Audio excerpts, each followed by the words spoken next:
Assalamualaikum warahmatullahi wabarakatuh. Alhamdulillahi rabbil alamin, nahmaduhu wa nasta'inuhu wa nastaghfiruh wa na'udzu billahi min syururi anfusina wa sayyiati a'malina. May yahdihillahu fala mudhillalah wa may yudlilhu fala hadiyalah. Asyhadu an la ilaha illallah wa asyhadu anna Muhammadar Rasulullah. Allahumma salli ala Rasulillah wa ala alihi wa ashabihi wa mawalah. Amma ba'du fa ya ibadallah, usikum wa nafsi bitaqwallah faqad fazal muttaqun. Para bapak dan ibu, alhamdulillah hari ini kita bisa tunaikan berbagai kewajiban dan amal saleh kita. Semoga ibadah kita, amal saleh kita menjadi ibadah dan amal saleh yang diridhai oleh Allah Subhanahu wa taala. Amin ya rabbal alamin. Hari ini kita akan membaca cabang iman dari kitab Syu'abul Iman yang ditulis oleh Imam Al-Baihaqi. Cabang iman yang ke-66, as-sadisah was-sittun, yaitu fi muba'adatil kufar wal mufsidin wal ghirdzatu alaihim. Cabang iman ke-66 menurut Imam Al-Baihaqi adalah menjauhi perilaku orang-orang kafir, perilaku orang-orang yang suka melakukan kerusakan di bumi, dan bersikap keras, bersikap tegas kepada mereka. Ibu dan bapak sekalian, seperti banyak sudah dijelaskan saya kira oleh para ustadz bahwa al-bai'ah, lingkungan itu sangat besar pengaruhnya pada kepribadian seseorang, kepada perilaku seseorang, bahkan kepada akidah seseorang. Karena itu bai'ah itu, lingkungan itu penting sekali untuk diperhatikan, baik itu bagi diri kita untuk menjaga akidah kita, akhlak kita, perilaku kita, maupun juga untuk pendidikan anak-anak kita, keluarga kita, dan masyarakat kita. Sebaik apapun pendidikan di sekolah, sekuat apapun penjagaan orang tua bagi anak-anak yang sedang dididik untuk memiliki akidah yang benar, memiliki akhlak yang baik, kalau bai'ahnya rusak, kalau lingkungannya tidak benar, tidak baik, pastilah akan tergerogoti hasil pendidikan di sekolah dan di keluarga. Karena itu al-bai'ah, pendidikan itu sangat penting diperhatikan. Dan menurut Imam Baihaqi, ketika akidah kita, perilaku dan kepribadian kita kira-kira belum kokoh ya, masih gampang terpengaruh, masih gampang terkena erosi lingkungan, itu hati-hati. Lebih baik muba'adatil kufar, lebih baik menghindar dan menjauhi.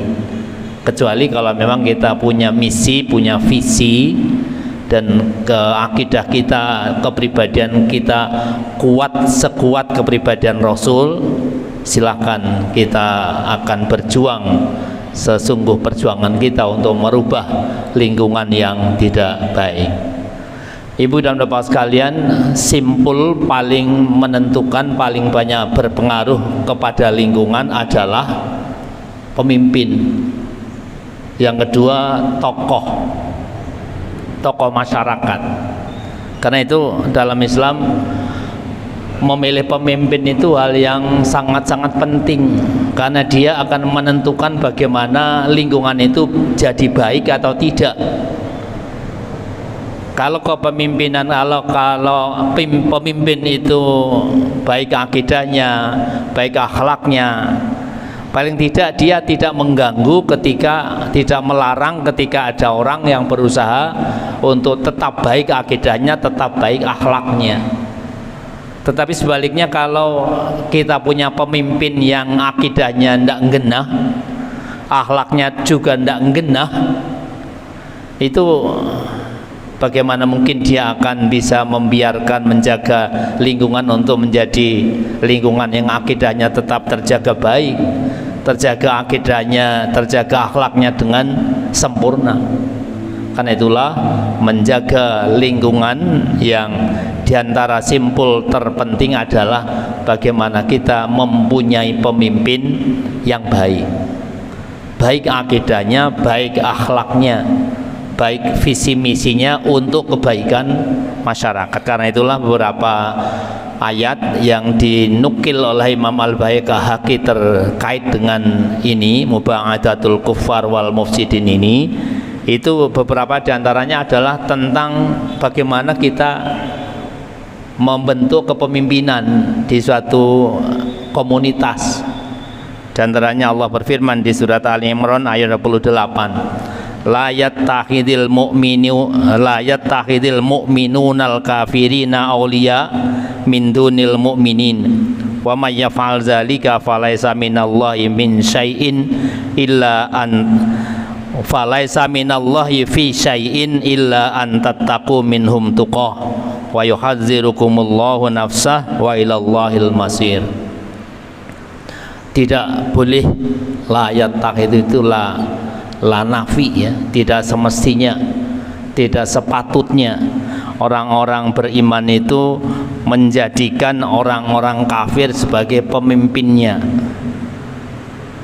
Dan barang siapa yang melakukan itu, melakukan tadi memilih pemimpin, menjadikan pemimpin yang kafir itu sebagai pemimpinnya, falaisa minallahi fi syai'in, Allah tidak berkepentingan padanya, Allah tidak akan mau tahu dengan urusannya, illa antataku minhum tuqah, kecuali kalau memang keadaan darurat, tidak ada lain kecuali ya hanya itu pemimpin yang bisa dipilih dan kamu takut akan fitnahnya. Tapi kalau kalian masih punya kesempatan, masih punya peluang, dan tentu itu yang lebih baik menjadi pemimpin kalian adalah yang bukan orang kafir, wajib orang mukmin itu memilih pemimpin yang beriman. Haram orang mukmin itu memilih pemimpin yang bukan orang beriman. Akibatnya kalau tetap memilih yang bukan orang beriman, falaisa minallahi fi syai'in, Allah hendak mau tahu dengan urusan kita. Wa yuhadzirukumullahu nafsah, dan Allah memperingatkan kalian akan siksaannya dan ancamannya. Wa ilallahil masir, dan pada Allah lah akan kembali, kalian akan kembali.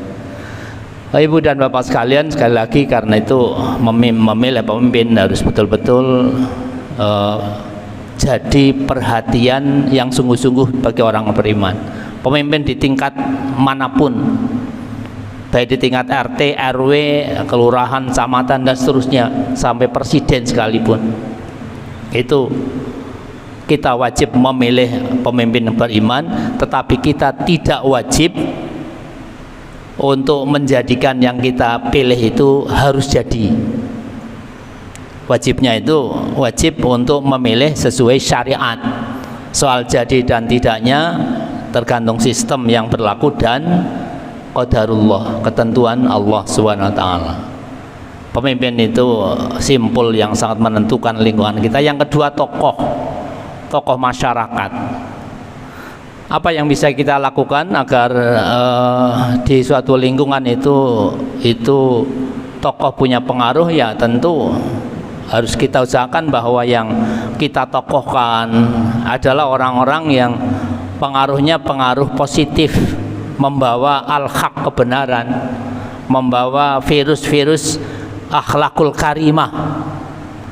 Jangan sampai di suatu komunitas itu orang malu berbuat baik, malu memperlihatkan keyakinannya yang hak. Justru sebaliknya, yang berani tampil adalah orang-orang yang rusak akidahnya, yang rusak akhlaknya.